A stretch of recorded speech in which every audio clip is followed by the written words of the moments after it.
Chicago! Oh.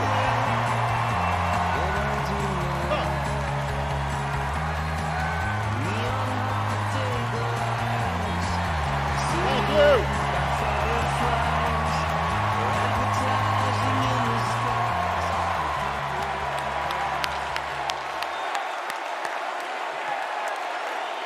Thank you, thank you. Thank you, everybody. Thank you.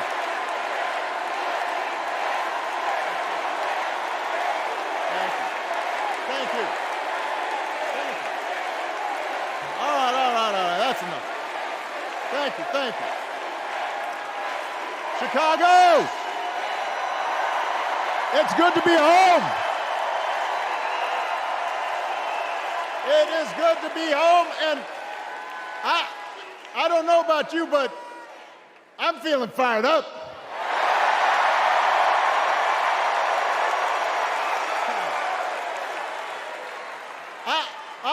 I am feeling ready to go.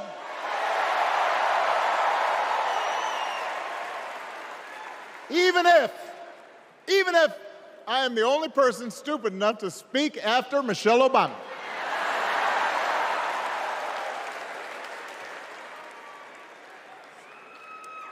I am feeling hopeful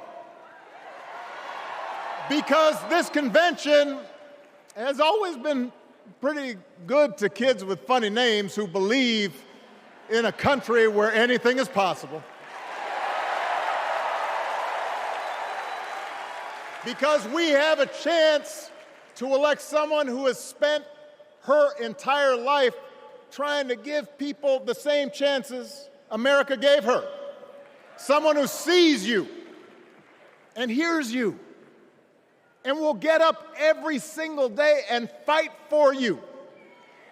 The next president of the United States of America, Kamala Harris.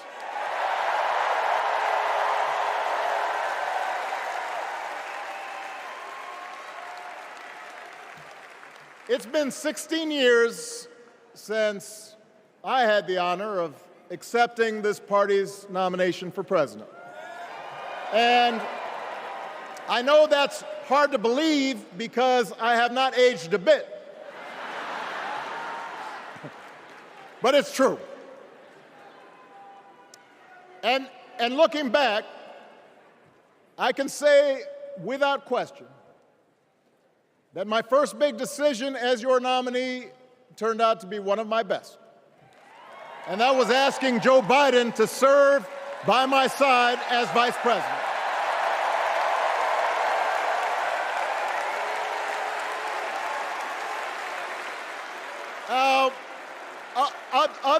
Other than some common Irish blood, Joe and I come from different backgrounds, but we became brothers. And as we worked together for 8, sometimes pretty tough years, what I came to admire most about Joe wasn't just his smarts, his experience. It was his empathy and his decency and his hard-earned resilience, his unshakable belief that everyone in this country deserves a fair shot.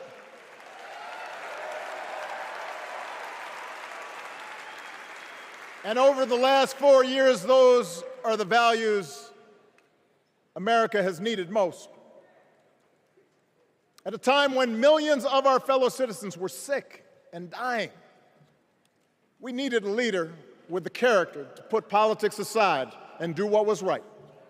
At a time when our economy was reeling, we needed a leader with the determination to drive what would become the world's strongest recovery. 15 million jobs, higher wages, lower health care costs. At a time when the other party had turned into a cult of personality, we needed a leader who was steady and brought people together and was selfless enough to do the rarest thing there is in politics, putting his own ambition aside for the sake of the country.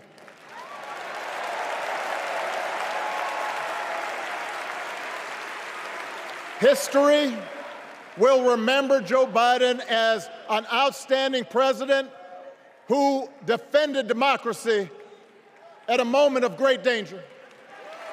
And I am proud to call him my president, but I am even prouder to call him my friend.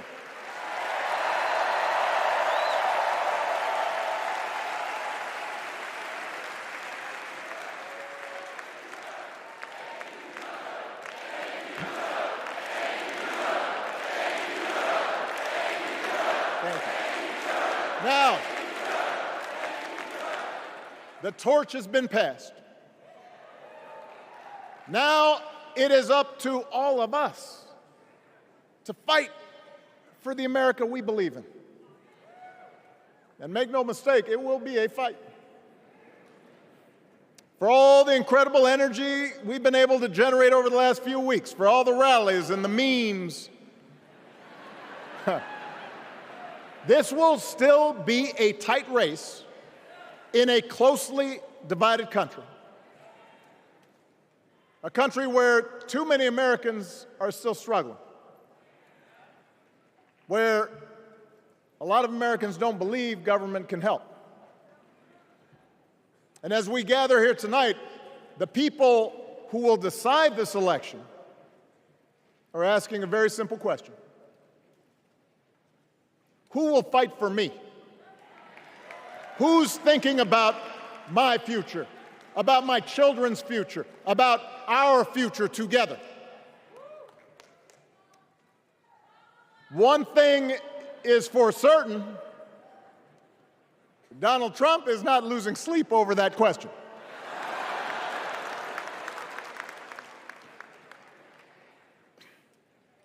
Here's a 78-year-old billionaire who has not stopped whining about his problems since he rode down his golden escalator 9 years ago.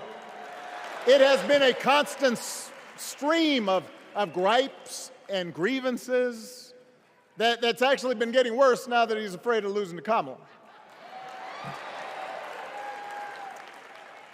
There's the childish nicknames, the crazy conspiracy theories, this weird obsession with crowd sizes.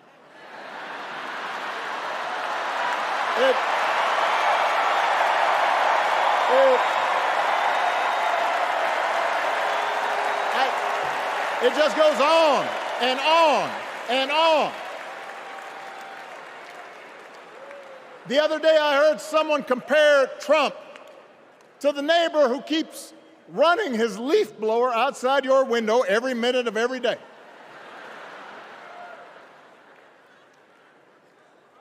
Now, from a neighbor, that's exhausting. From a president, it's just dangerous. The truth is, Donald Trump sees power as nothing more than it means to his ends. He wants the middle class to pay the price for another huge tax cut that would mostly help him and his rich friends. He killed a bipartisan immigration deal written in part by one of the most conservative Republicans in Congress that would have helped secure our southern border because he thought trying to actually solve the problem would hurt his campaign. He doesn't. Do not boo. Vote.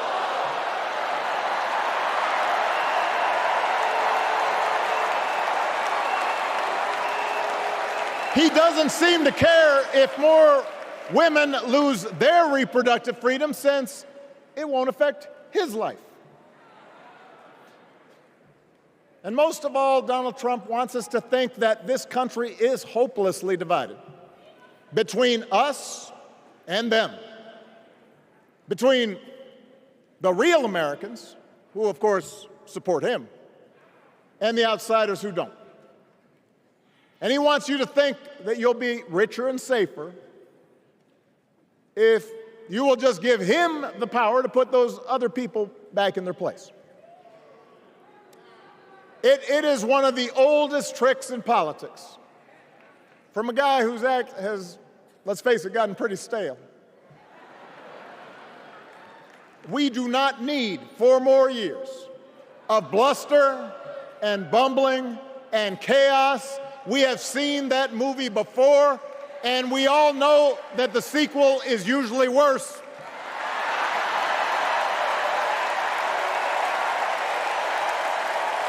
America's ready for a new chapter. America's ready for a better story. We are ready for a President Kamala Harris.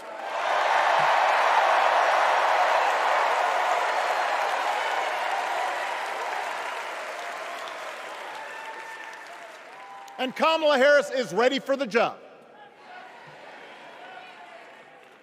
This is a person who has spent her life fighting on behalf of people who need a voice and a champion. As you heard from Michelle, Kamala was not born into privilege. She had to work for what she's got. And she actually cares about what other people are going through. She's not the neighbor running the leaf blower. She's the neighbor rushing over to help when you need a hand. As a prosecutor, Kamala stood up for children who had been victims of sexual abuse. As an attorney general of the most populous state in the country, she fought big banks and for-profit colleges, securing billions of dollars for the people they had scammed. After the home mortgage crisis, she pushed me and my administration hard to make sure homeowners got a fair settlement.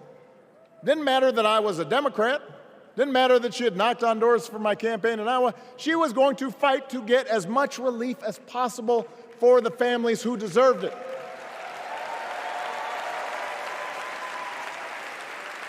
As vice president, she helped take on the drug companies to cap the cost of insulin, lower the cost of health care, give families with kids a tax cut.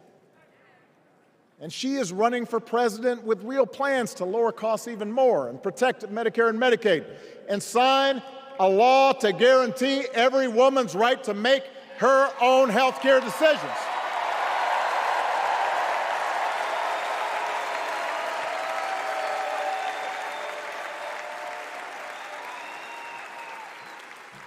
In other words, Kamala Harris won't be focused on her problems. She'll be focused on yours. As president, she won't just cater to her own supporters and punish those who refuse to kiss the ring or bend the knee. She'll work on behalf of every American. That's who Kamala is. And in the White House, she will have an outstanding partner in Governor Tim Walz.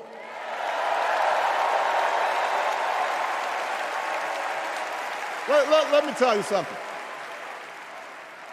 Let me tell you something. I love this guy. Tim is the kind of person who should be in politics.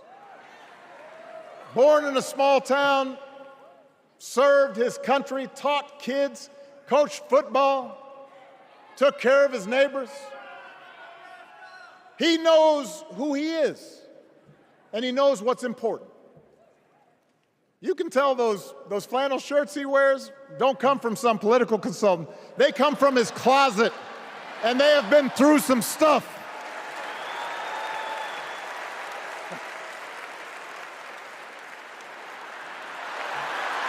They have been through some stuff. That's right.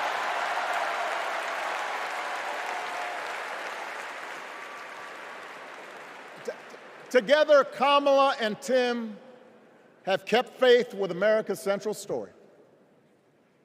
A story that says we are all created equal. All of us endowed with certain inalienable rights, that everyone deserves a chance, that even when we don't agree with each other, we can find a way to live with each other. That's Kamala's vision. That's Tim's vision. That's the Democratic Party's vision. And our job over the next 11 weeks is to convince as many people as possible to vote for that vision. Now, it won't be easy. The other side knows it's easier to play on people's fears and cynicism, always has been. They will tell you that government is inherently corrupt, that sacrifice and generosity are for suckers. And since the game is rigged, it's okay to take what you want and just look after your own. That's the easy path. We have a different task. Our job is to convince people that democracy can actually deliver. And in doing that, we can't just point to what we've already accomplished. We can't just rely on the ideas of the past. We need to chart a new way forward to meet the challenges of today. And Kamala understands this. She knows, for example, that if we want to make it easier for more young people to buy a home, we need to build more units and clear away some of the outdated laws and regulations that made it harder to build homes for working people in this country. That is a priority, and she's put out a bold new plan to do just that.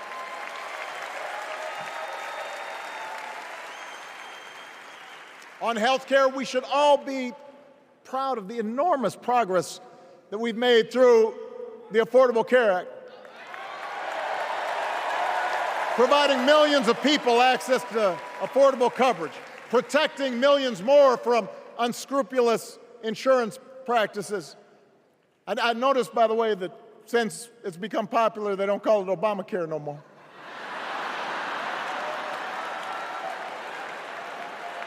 But Kamala knows we can't stop there, which is why she'll keep working to limit out-of-pocket costs. Kamala knows that if we want to help people get ahead, we need to put a college degree within reach of more Americans. But she also knows college shouldn't be the only ticket to the middle class. We need to follow the lead of governors like Tim Walz, who said, if you've got the skills and the drive, you shouldn't need a degree to work for state government. And in this new economy, we need a president who actually cares about the millions of people all across this country who wake up every single day to do the essential, often thankless work, to care for our sick, to clean our streets, to deliver our packages. We need a president who will stand up for their right to bargain for better wages and working conditions. And Kamala will be that president.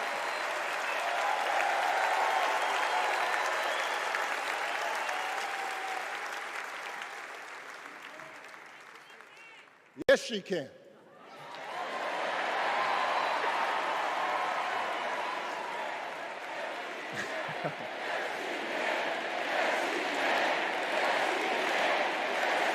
Yes, she can.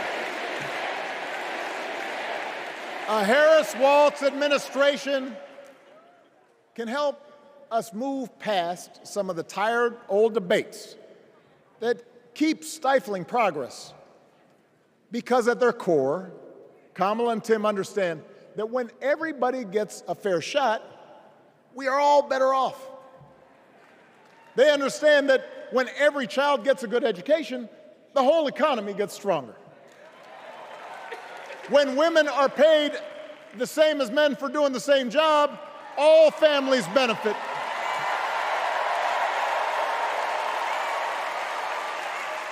They understand that we can secure our borders without tearing kids away from their parents, just like we can keep our streets safe while also building trust between law enforcement and the communities they serve and eliminating bias.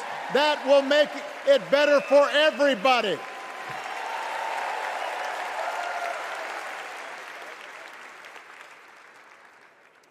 Donald Trump and his well-heeled donors, they don't see the world that way. For them, one group's gains is necessarily another group's loss. For them, freedom means that the powerful can do pretty much what they please, whether it's fire workers trying to organize a union, or put poison in our rivers, or avoid paying taxes like everybody else has to do. Well, we have a broader idea of freedom. We believe in the freedom to provide for your family if you're willing to work hard. The freedom to breathe clean air and drink clean water and send your kids to school without worrying if they'll come home. We believe that true freedom gives each of us the right to make decisions about our own life, how we worship, what our family looks like, how many kids we have, who we marry. And we believe that freedom requires us to recognize that other people have the freedom to make choices that are different than ours. That's okay.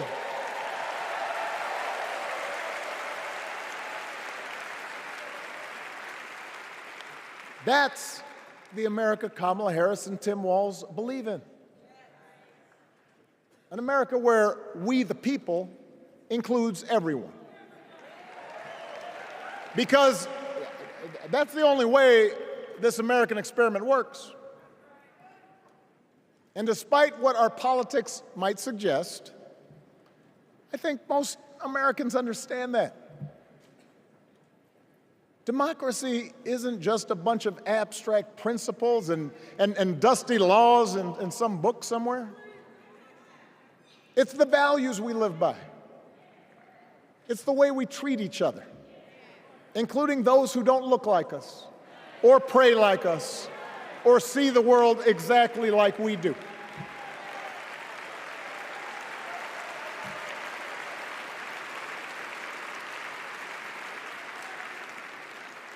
That sense of mutual respect has to be part of our message. Our politics have become so polarized these days that all of us across the political spectrum seem so quick to assume the worst in others, unless they agree with us on every single issue. We start thinking that the only way to win is to scold and shame and out-yell the other side. And after a while, regular folks just tune out, or they don't bother to vote. Now, that approach may work for the politicians who just want attention and thrive on division. But it won't work for us to make progress on the things we care about, the things that really affect people's lives. We need to remember that we've all got our blind spots and contradictions and prejudices, and that if we want to win over those who aren't yet ready to support our candidates, we need to listen to their concerns and maybe learn something in the process. After all, if a parent or grandparent occasionally says something that makes us cringe, we don't automatically assume they're bad people. We recognize that the world is moving fast, that they need time and maybe a little encouragement to catch up. Our fellow citizens deserve the same grace we hope they'll extend to us.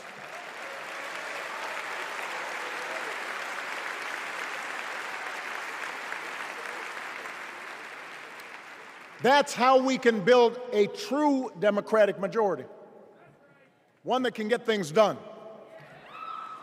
And by the way, that does not just matter to the people in this country.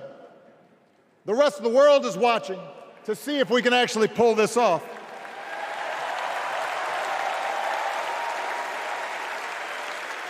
No nation,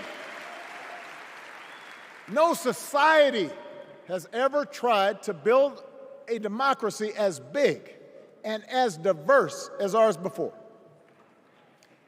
One that includes people that over decades have come from every corner of the globe. One where our allegiances and our community are defined not by race or blood, but by a common creed.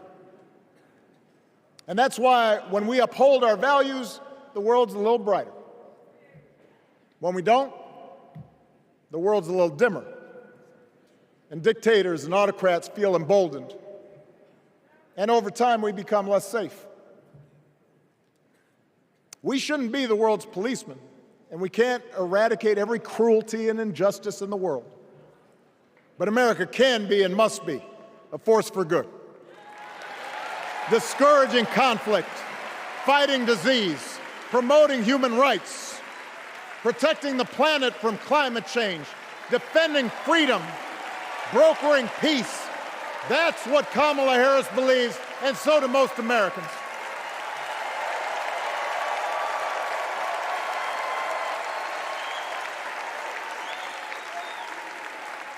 Now,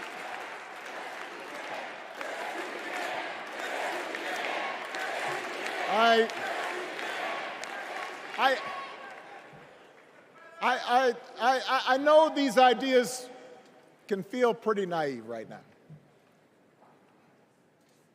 We live in a time of such confusion and rancor, with a culture that puts a premium on things that don't last. Money, fame, status, likes. We chase the approval of strangers on our phones.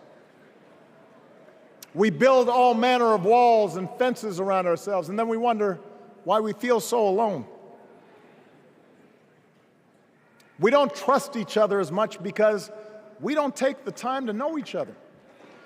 And in that space between us, politicians and algorithms teach us to caricature each other and troll each other and fear each other. But here's the good news, Chicago. All across America, in big cities and small towns, away from all the noise, the ties that bind us together are still there. We still coach Little League and look out for our elderly neighbors. We still feed the hungry in churches and mosques and synagogues and temples.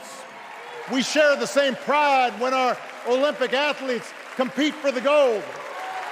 Because the vast majority of us do not want to live in a country that's bitter and divided.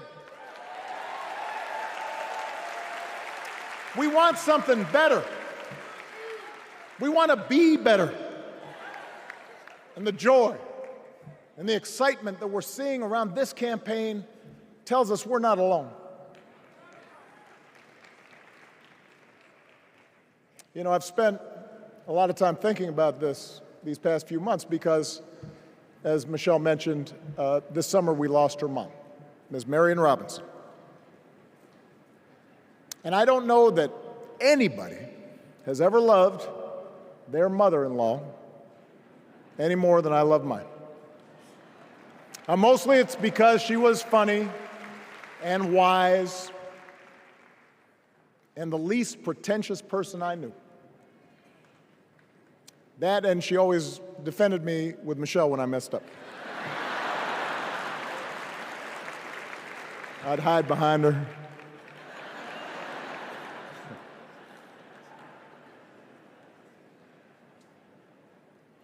But I also think one of the reasons Mary and I became so close was she reminded me of my grandmother, the woman who helped raise me as a child.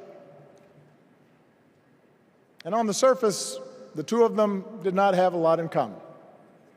One was a black woman from right here, south side of Chicago, right down the way. Went to Englewood High School. The other was a little old white lady born in a tiny town called Peru, Kansas. Now, I know there aren't that many people from Peru.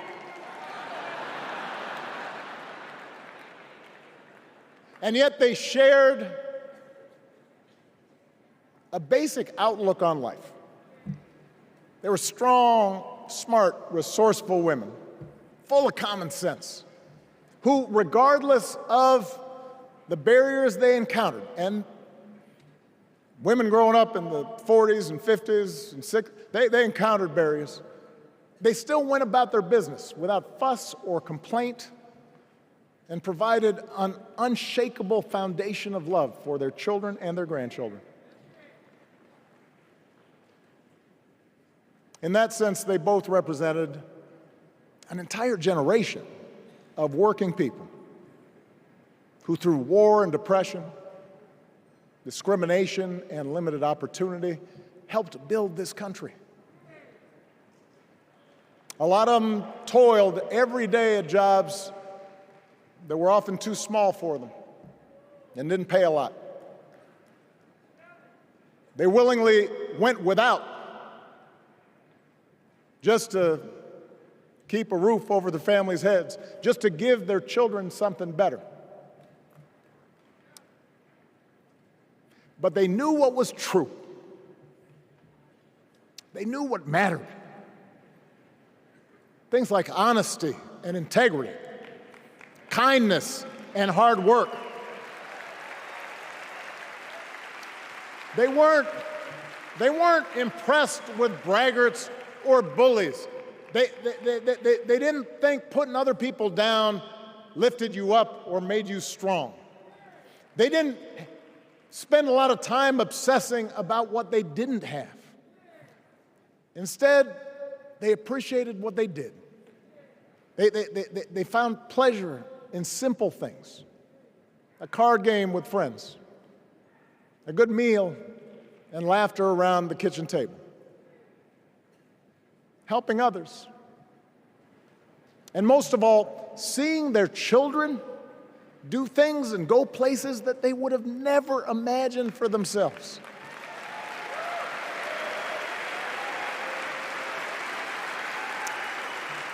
Whether you are a Democrat or a Republican or somewhere in between, we have all had people like that in our lives. People like Kamala's parents, who crossed oceans because they believed in the promise of America. People like Tim's parents, who taught him about the importance of service. Good, hard-working people who weren't famous or powerful, but who managed in countless ways to leave this country just a little bit better than they found it. As much as any policy or program, I believe that's what we yearn for. A return to an America where we work together and look out for each other. A restoration of what Lincoln called, on the eve of Civil War, our bonds of affection. An America that taps what he called the better angels of our nature. That is what this election is about.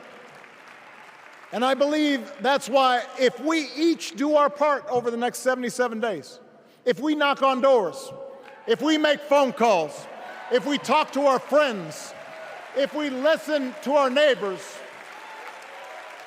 if we work like we've never worked before, if we hold firm to our convictions, we will elect Kamala Harris as the next President of the United States, and Tim Walz as the next Vice President of the United States. We will elect leaders up and down the ballot who will fight for the hopeful, forward-looking America we all believe in, and together we too will build a country that is more secure and more just, more equal, and more free. So let's get to work. God bless you, and God bless the United States of America.